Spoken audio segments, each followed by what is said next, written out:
Hey guys, it's Saru, and I know I haven't made any videos really this month, and part of that reason has been, well, I've been working on this specific video, plus I've been working on some music projects that I'm really excited about. It's not depressing like my first album, it's actually a completely different direction, but I might talk about it later on. Maybe. Oh, also, if you didn't know, you can join my little community here on YouTube by clicking on the join button and donating $5 a month, which will basically give you this fancy little emoji and let you see videos before anybody else. Sounds enticing, doesn't it? I wouldn't do it either. Okay, so my very first video for TERA Console was on March 13th, 2018. Literally a year ago. Well, technically it was March 3rd, and I was announcing that I would be partnered with NMAS Entertainment. Wow, it's been a year already. But I actually showed content about TERA Console on March 13th on the second open beta, I believe. Anyways, I've had the opportunity to play the game, make guides, which lots of you enjoy, or don't enjoy, and you like making memes out of them. I had the opportunity to work with NMAS to make the game even better, and so on and so forth, for a year. So I felt that myself, more than anyone, can give you guys a pure, honest, 100% review on TERA Console after playing for a year straight, and seeing the good, the bad, and the ugly parts of the game. That's right guys, I just used the title of the video. Fourth wall breaking? Maybe, not so much. So, the video isn't necessarily going to have any crazy footage to accompany the review itself, so if you're able to just listen and enjoy the show, you could just do that. Really, the footage is just there for graphics. That's really just it. So let's start with the good parts of TERA Console. Now, TERA is a vast MMO with tons to do. There's lots of dungeons, a few raids, group content, and a viable guild solution where guilds provide buffs and special skills that allow players to be teleported, for example, or use a guild bank, or whatever the case. The game offers a unique action combat system, which I think in my opinion is probably one of the best combat systems in any MMORPG. But I digress, the combat allows you to basically fluidly attack enemies and players alike, depending on your server and your activity, like Battlegrounds for example, and the game itself feels pretty fluid on a controller, which is rare for an MMO to feel as good on a controller, if not better, than it does on keyboard and mouse. Now the game essentially pushes you to get to 65 as fast as possible by throwing you Vanguard requests, which basically are these little side missions that you can do while you're leveling up, and it rewards you with XP, or rewards you with items, or whatever the case, or gold even, and a ton of dungeons to do to get to 65. Now with a nice group you can get to 65 within 8 hours maybe if you're quick and you have elite status.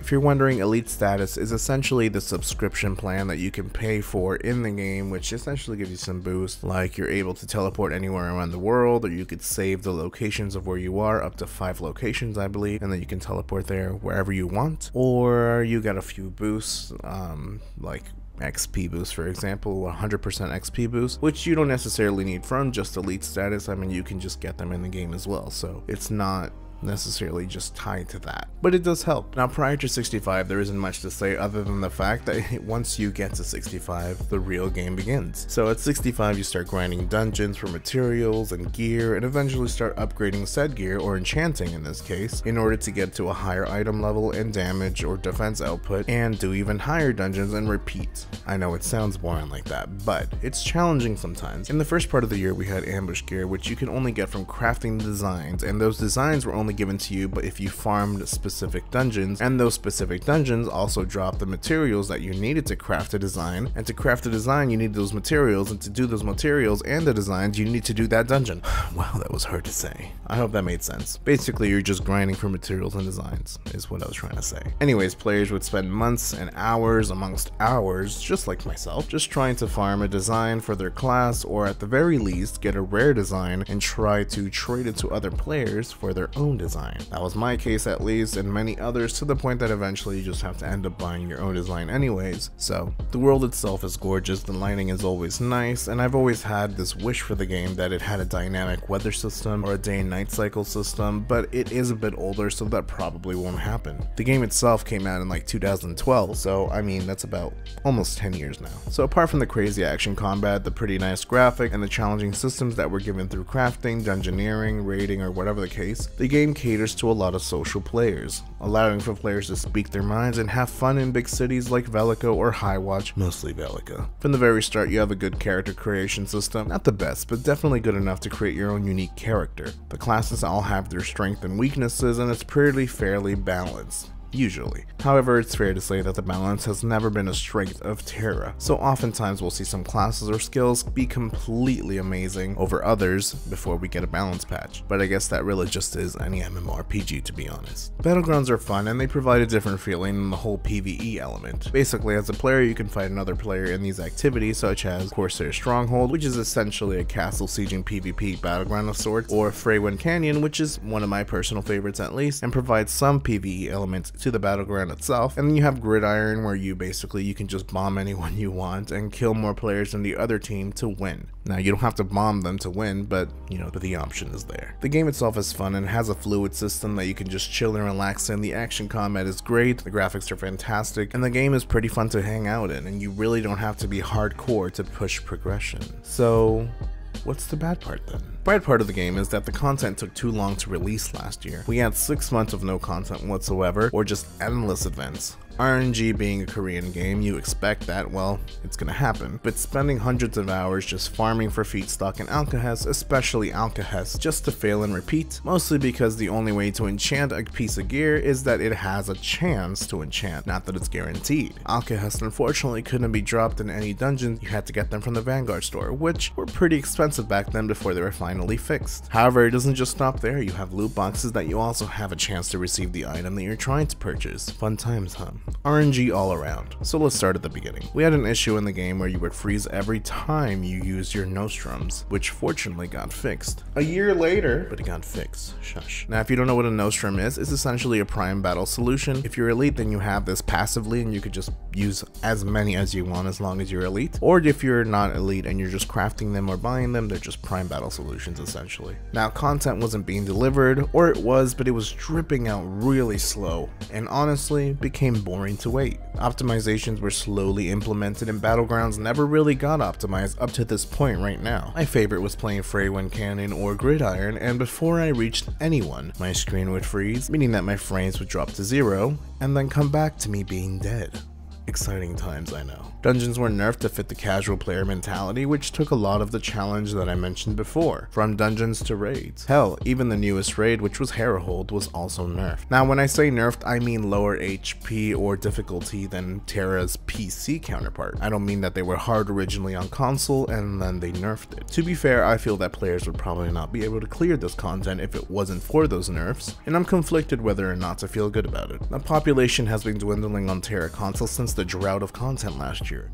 Population has been dwindling on TERA Console since the drought of content last year. Again, this is before the server merge. We've had Xbox players that at this point in time literally can only find 6 players in their entire server. Velica empty in all channels, high watch as well. PvP players have basically fled from TERA to venture to different games or wait until Bluehole tried to find a remedy. NMAS actually provided a statement that they would try to add incentive to pump up the PvP servers on Xbox, and has yet to happen. Now, I'm on PlayStation 4. I realize that this really doesn't affect me, and I take no credit whatsoever, but I am wary of the fact that my tiny little spotlight of fame in TERA has contributed in bringing people to Darken on the PlayStation 4 North America. However, I can't imagine how painful it must be to play a game where it's basically a massive MMORPG where you require players to work together, an instance match is a failing system, and having absolutely no one to play with. Now, I'm not an advocate for Xbox. I mean, hey, PlayStation is the way. Sponsor me, Sony. But I'm just saying that it's pretty rough out there for the PvP players, and to this day a solution has yet to be had, other than increased XP when leveling characters, which I mean completely devalues the idea of what PvP is, but hey, that's just me. Anyways, other than population, obviously a free-to-play MMORPG needs to make money, and from the perspective of a consumer that's not looking behind the scenes, it just seems like TERA is basically just cosmetics week after week, completely ignoring fixes and optimization requirements. Now, obviously that's not the case, as the developer and the publisher obviously plan out a full year ahead of time of what will be released content-wise and cosmetic. The perspective is very important. Even though that's not the case and the publisher or the developer or both have already planned this ahead of time a full year, when you see cosmetics week after week after week and there's really no optimizations, that's just how the consumer or the player feels. Again, perspective is important. Now, I'm sure players will tell me gold spammers are everywhere, and honestly that's not really a problem. I mean, it's not that bad. I mean, yes, it's annoying, sure, but that just means that the game is at least doing well in one server, unlike the Xbox PvP server, which have no bots. But that should tell you something, shouldn't it? Wink wink. Now after the server merge that happened, which merged a lot of servers all together, we had Dracoloth, which was my original server, Felbane, and all these other ones turn into Darken. It went well, and with an update it seemed like things were going for the better. New dungeons or hard modes every 2 weeks, or at least until January. Guild Rally, which was a fantastic idea but unfortunately falls short when you have 5 frames per second every time there's 50 people in the same location attacking this big ass boss. This brings me to my next point. We have no options to cancel out effects, lower the visual aspect of the game. Basically there's no way from a player standpoint to completely try to optimize the game on our own by lowering graphics or effects, other than a couple of options that really don't help. We have a gore slider which really doesn't really do anything. And now the ugly. To be honest, the game is pretty great on its own. If Bluehole maybe spent a bit more time on it and a bit more QA testing was added and it was delayed a little longer, I think the game would have been a bigger success than it is, but unfortunately that's not the case. The ugly truth is this.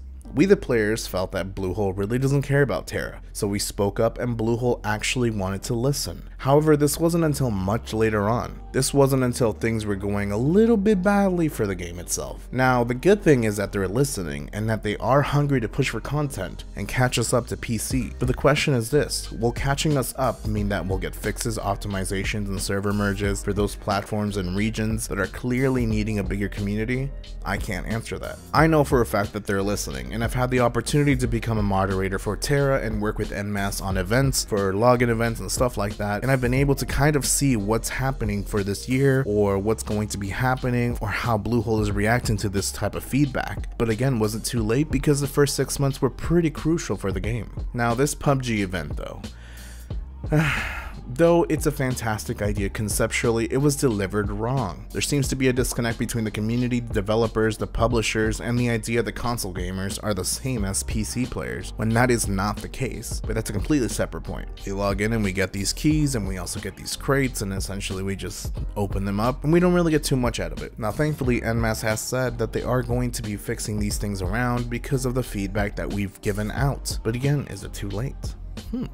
One thing to take away from all this is that I know NMAS is listening. I know that Bluehole is listening, and I know they really want to see this game work on console. But at some point, listening and putting things into action have to come hand in hand. And I know that things are planned out ahead of time, a year ahead of time even. And we have content, or we have content schedules, or whatever the case, and fixes or content that we want to see probably will come ahead after all of that. But now that comes to the point of priority. Now revamp is next month, and there's a lot that's coming. Lots that I wish I could say, but I can say this, I'm excited for it. Not because I'm a partner with NMAS, or because I love TERA, or because I've been given the chance to take a glance behind the curtains and take a peek. It's because I personally stopped playing TERA a little bit after revamp on PC, and I really enjoy the system, so I really want to see what they're going to do here. I think NMAS and Bluehole really learned from PC on what was missing from revamp, what players really needed, and listening to that feedback and probably developing it for a better system here on console. But I won't know until next month. Now, however, my review isn't in regard of what's to come, but what has passed. TERA from March to August was in a rough state. Horrible, I might add. It's almost like saying, well,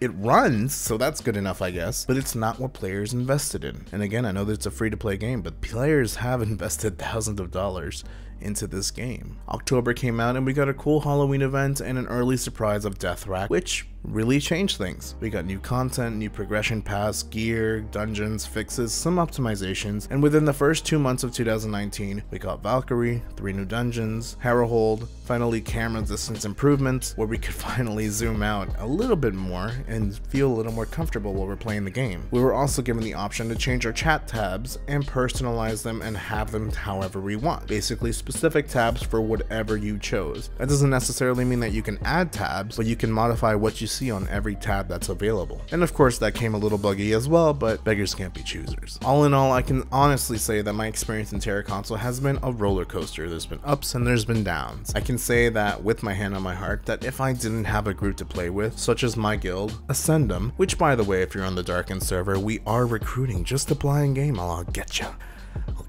I need people. I probably would have quit, honestly. So stay strong, Xbox players, and I know how that feeling is because I've played MMOs for a long time, and I know how that feeling of abandonment is. So I just hope somebody out there is listening. Now, again, there's been a lot of ups and a lot of downs. Hell, if it wasn't for TERA, this channel probably wouldn't have taken off the way it did. And again, if it wasn't for TERA, I probably wouldn't even have an audience whatsoever. But is TERA perfect? No. Is it a game I'd recommend? Yeah. Is it a game that I feel that can survive for 5 more years? To be honest, if it continues to make the same mistakes that it's doing right now and not communicating properly and listening to the players, because again, console players are not PC players. They're very different, completely different mentality. Then no, I do not think it will. Have I had fun? Yes, I have. I've had lots of fun on TERA. I've enjoyed the game immensely. Is the community cool and chill and relaxed or whatever? Like any MMORPG, you have toxic players that just want to throw dirt at you, but the majority are great players that just are social and they just want to hang out. So in its first year, I have to give TERA a 6 out of 10. Now let me explain that score. If we had a lack of content continuously and Deathwreck was not released on time, or at least October 30th because it was originally scheduled for the first week of November, and we didn't have new dungeons coming every 2 weeks from there on out up until Valkyrie, I would have given TERA a 4 out of 10, but because of Deathwreck and how it helped better the game, I can comfortably say a 6 out of 10. It added more content and more activities for players to do, and not just do the same dungeons over and over and over and over again, constantly doing Ruinous Manor for 200, 700 times. There's players that have done it almost 1,000 times collectively altogether through their alts. Now, revamp is coming, like I said before, and it's possible that it completely revitalized TERA. Maybe I'll give a review then and see what it's like, see how revamp is different from PC, or at least how I remember it, maybe do a comparison. And maybe with that review and what I think about how both the publisher and the developer are handling it, I'll see what you guys think. But that's it for me. So for final words, if you haven't tried TERA,